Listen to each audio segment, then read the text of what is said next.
Well, the closure of London Drugs at the Woodwards building in Vancouver came as a surprise to many people, according to the local Business Improvement Association.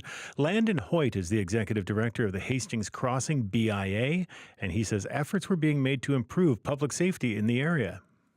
We have done a number of things on the public safety side in the past year or 2 years.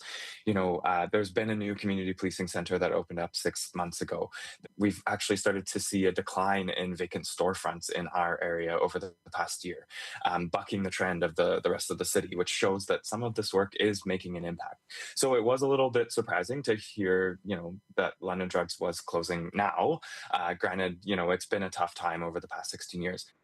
Executive Director of the Hastings Crossing BIA, Landon Hoyt, speaking on BC Today.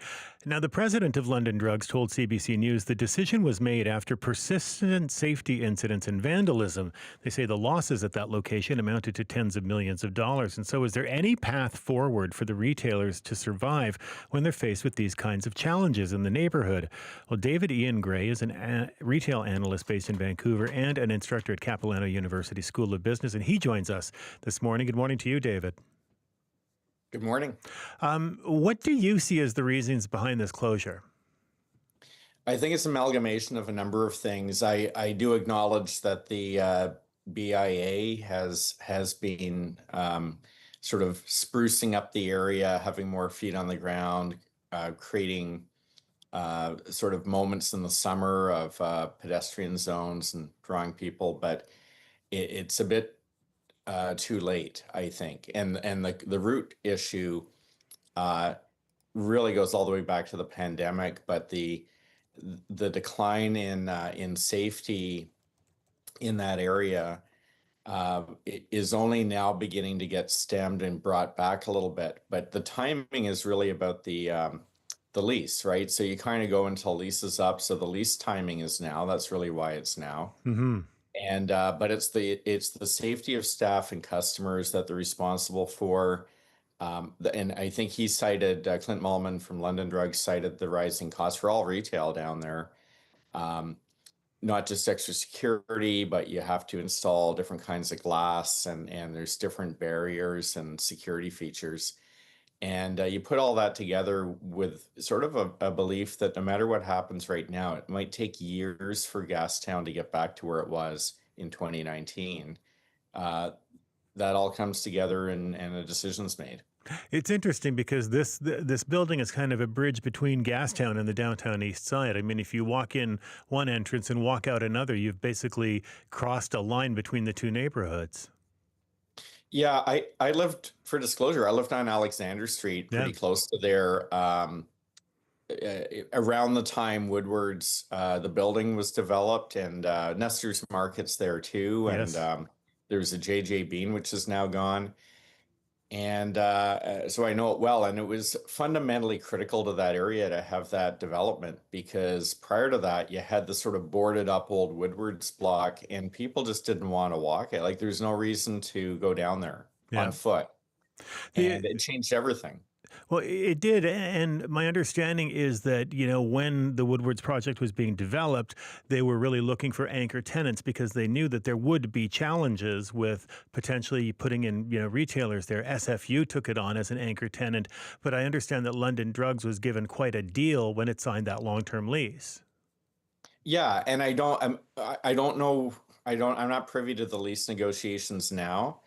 But I would think in this current climate where the landlords, unless their building's fully paid for, they were dealing for a few years with really high interest rates that have come down a little bit.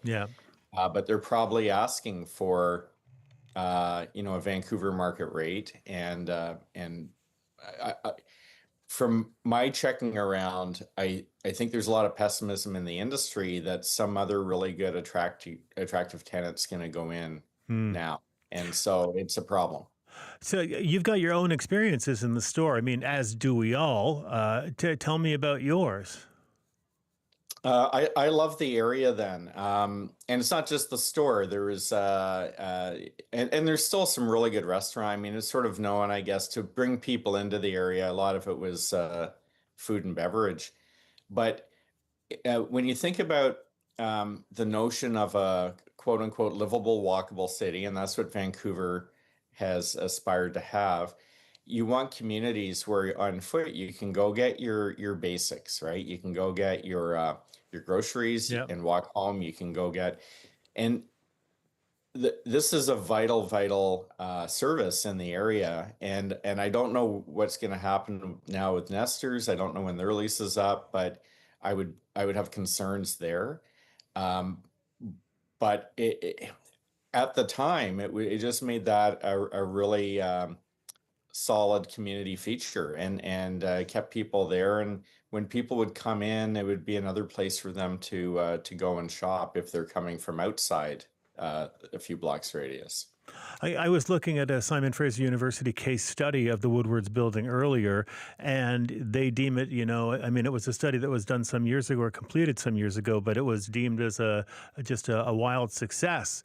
The redeveloped Woodwards building was pitched by developers as a bustling and, vibrant boutique destination. When you walk into that atrium now, it is anything but. Yeah, and again, maybe we'll touch on safety in some more detail momentarily, but um, there's two parts to that. One is the fact at the time, um, there's a political nature to the downtown east side and the surrounding area, and I remember at the time that was really what was intended. I know some of the players, and they genuinely wanted to see a revitalization. Yes. There was obviously a legitimate concern about gentrification. Does that start to displace people? And that's the sort of tension pull that was going on. I thought it was navigated pretty well pre-pandemic, but it also drew people to come in for good or bad, and some gentrification was happening, and you'd have people wanting to live there because you add these features and it becomes an area that you go, hey, I want to be there. And so you have that going on, but at the same time, with the pandemic, when I talk about safety, there's also safety for people who are unhoused, and legitimate concerns about people who are marginalized. And this is all playing out kind of in real time now, the pendulum of it. Well, and you also see the old Army and Navy site, of course, closed its doors many years ago now. But that was also a destination. If I wanted fishing or camping gear, I'd go to the A&N. I mean, it drew, the London Drugs drew people from outside the neighborhood into the neighborhood, and so did the Army and Navy. What is the future of that neighborhood if it's being hollowed out like this? I'm a little bit pessimistic, and I feel for the your interviewee from the downtown, or for Hastings BIA, because they are doing some good efforts, but it's sort of band-aid level, and it takes time. When the area deteriorated so quickly in 2020, 2021, Yeah. it's going to take a long time for that to come back. I'll say this: Vancouver, and you can add Toronto.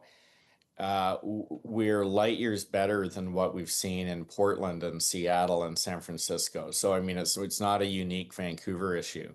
But people started moving out to the burbs. It's not just people coming into the area to shop, because it really isn't that kind of destination. But it's really trying to serve a community where people are in a certain radius who have some amenities. And the fact that Army and Navy could bring people from the outside, just the more traffic you have of people who are Well, just right. shopping and enjoying, it actually creates safety. Part of the problem is when you have sparse traffic on the street. But if I'm a retailer right now, and by the way, London Drugs has the ability to kind of relocate or go somewhere else. There's a lot of mom and pop operators down there that live in fear. Like every day they're Yeah. going to work. And imagine the staff too, right? Imagine living in a workplace or working in a workplace where every day you don't know if you're going to get robbed, and sometimes there's violent aspects of that or threat of. So all these things are societal issues that need to be dealt with. Yeah. But if I could editorialize one moment, I've got friends who are social justice advocates, and I believe in their causes along with them. But I think they sometimes feel any business is the bad guy. Yeah. And what they don't realize is you need good players like the London Drugs is a very good company. They're community minded. You need those in place. Once you start ripping that down, Mm-hmm. your community isn't safer. For housing on its own doesn't make someone safe. I've been in some of those SROs, Yeah. and they are scary places. All right, David, we're going to have to leave it there this morning. Thank you so much. We appreciate your time, and this is something we'll continue keeping track of. Thank you. You're welcome. Appreciate it. David Ian Gray, retail analyst based in Vancouver, instructor at Capilano University School of Business.